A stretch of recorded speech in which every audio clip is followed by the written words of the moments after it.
Entonces, ¿qué le está pasando a el tipo de cambio en Colombia? El dólar a nivel mundial se está fortaleciendo, se está debilitando. Me enredo la lengua. Se está debilitando. Si yo me paro al lado de cualquier otro, de algún funcionario económico, que por lo general son muy altos, que miden 2 metros, yo soy bajito al lado de ellos. Si ellos se agachan para hablar conmigo, yo me veo alto, pero es que yo no he crecido. Ellos fueron los que se bajaron.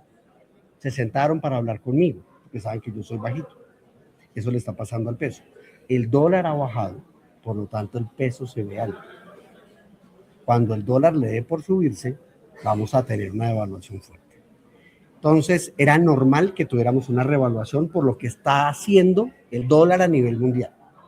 Adicionalmente, el gobierno nacional ha traído muchísimos dólares vía endeudamiento externo, haciendo que temporalmente nuestra moneda se revalúe aún más. Entonces, hoy el dólar, que lo tenemos cerca de los 3.700, 3.800, el número mágico que sea, se ve relativamente bueno si uno se compara contra los 5.000 que tuvimos tiempo atrás. No se ve tan bonito frente a los 2.000 que tuvimos hace más o menos unos 14 años.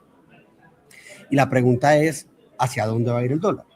La respuesta es, el dólar tiene que comenzar a subir porque el gobierno no va a tener capital para seguir metiéndole dólares a la economía en la manera en que lo está haciendo, y va a haber una demanda de dólares cuando no hayan dólares en la economía.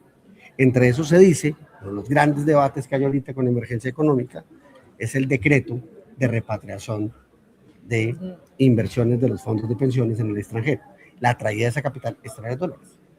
Entonces sigue presionando de manera ficticia y temporal el tipo de cambio a la baja. Entonces es posible que en 2026 el dólar sí se mantenga relativamente estable por los 3.700, 3.800. Obviamente predecir dólar de las cosas más difíciles que hay, y uno no debería no opinar de eso de una manera tan coloquial, pero eso lo que va a hacer es que si un empresario tiene que tomar la decisión de producir en Colombia con unos costos laborales cada vez más altos o traer el producto importado, prefiere importarlo. Y va a afectar la producción nacional. Va a afectar los volúmenes de producción, va a afectar la generación de empleo, y eso al final desacelera la economía.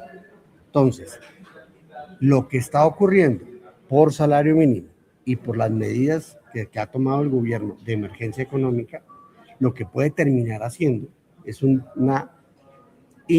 fuerte incentivo a importar bienes y servicios del mundo entero, reducir producción en Colombia, en ciertos sectores seguramente seguir produciendo cosas que sigan siendo efectivas y eficientes, donde seamos competitivos, pero en muchas categorías no. Y aquí el consumidor tiene un juego fundamental, porque usted que está viendo esto en su computador, en su televisor o en su celular, ni ese computador, ni ese celular, ni ese televisor se hizo en Colombia. Las últimas preferencias de consumo y de compra de bienes y servicios son de bienes importados.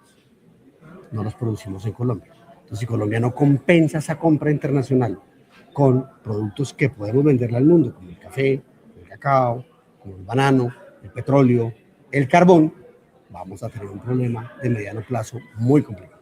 Claro, ya nos habló de la posible desaceleración de los bienes durables, pero ¿qué pasa, por ejemplo, con calzado, prendas de vestir, que era un sector que venía como a la baja y que el año pasado mostró repuntes? Ahora, ese es un gran ejemplo de la historia de la que estábamos hablando. Porque el gasto de los hogares en vestuario en 2025 creció más de 6%. Me refiero a términos de volumen. O sea, se vendieron 6% más prendas, no hablo de dinero, prendas en el mercado colombiano en 2025 que en 2024. Pero no se produjeron en Colombia. El grueso de la ropa que están comprando los colombianos, más del 45% son importados.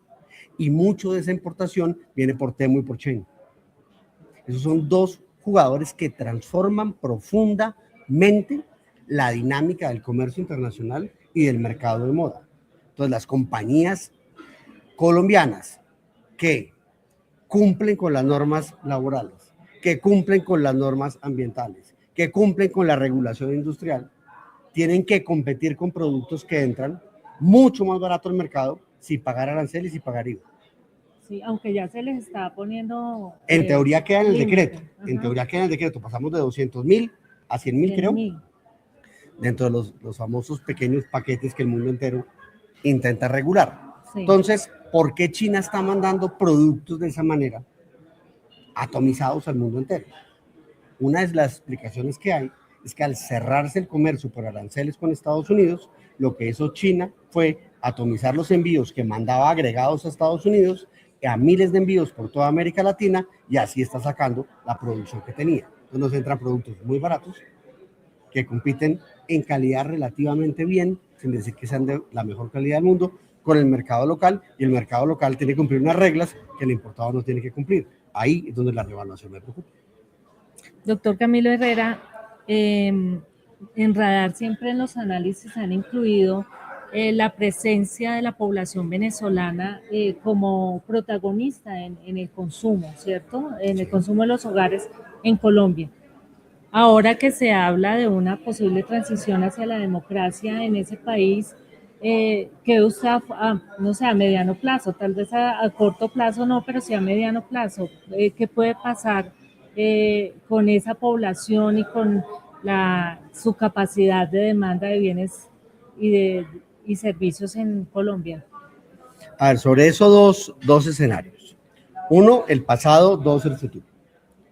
Y del pasado lo quiero decir, y aprovecho la oportunidad de que esto queda de alguna manera grabado y es público, y es, yo quiero felicitar a todos los colombianos por lo que hicimos. Recibimos 3 millones de venezolanos, los absorbimos, les dimos salud, les dimos educación al 75%, es decir, más o menos 2.500.000 venezolanos, los sacamos de la pobreza. Y nadie nos ha dicho gracias. Y nadie le ha reconocido a este país el esfuerzo que hizo por Venezuela en torno a eso. Intenten hacer los números, yo sé que ustedes no son dados a los números, no son analistas, no tienen que hacerlo, lo hacemos los que nos gustan los numeritos. Quítele a Colombia la migración venezolana cuando comenzó a entrar en 2015.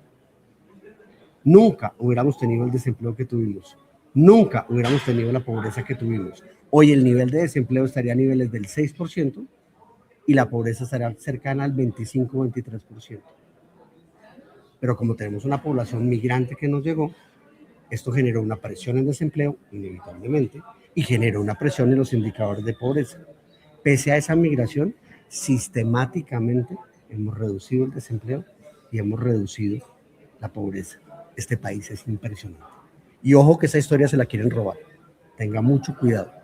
Lo que hicimos como país desde más o menos 2015, es decir, gobierno Santos II, gobierno Iván Duque, gobierno Gustavo Petro, fue espectacular y es una cosa que debe ser estudiada. Esto tiene la contraparte que es el futuro. ¿Qué pasa si se devuelve? Entonces, la llegada de 3 millones, sí tuvimos que pagar en salud, sí tuvimos que pagar en educación, sí fue un costo en indicadores sociales gigantesco, esperemos que el DANE algún día nos separe bien esos indicadores, pero también fue bueno para las empresas. Uno, porque les llegó mano de obra barata que a nivel informal se pudo absorber, digamos que eso no es lo mejor, pero funcionó. Pero también hubo más gente demandando leche, más gente demandando ropa, más gente demandando conciertos, eso funciona. Perfecto. Si se llegan a ir, se nos cae esa demanda. Son más o menos 2 millones, 3 millones de venezolanos que hay en Colombia, más sin tener claridad de cómo va a ser lo que puede pasar en cualquier momento en Venezuela. Los venezolanos no se van a mover tan rápido. Entonces, yo no creo que en 2026 se dé una migración masiva de venezolanos en Colombia hacia su país de origen, porque no tienen claridad qué va a pasar. Puede que en el 27 y en el 28 se sea una estabilidad clara, tanto política como económica en Venezuela, comienza a darse la migración. Pero si pasa un año más, cada año adicional que pasa, es más difícil que el migrante se devuelva. Entonces, yo no veo que se vayan a devolver los 3 millones en diferentes escenarios que hemos hecho. Quizás el más alto que nos da es que se pueden devolver cerca de 1,5 millones. Pero para que eso pase, tiene que haber una estabilidad en Venezuela, que hasta donde lo que sabemos de información hoy es absolutamente incierto cuándo va a ocurrir.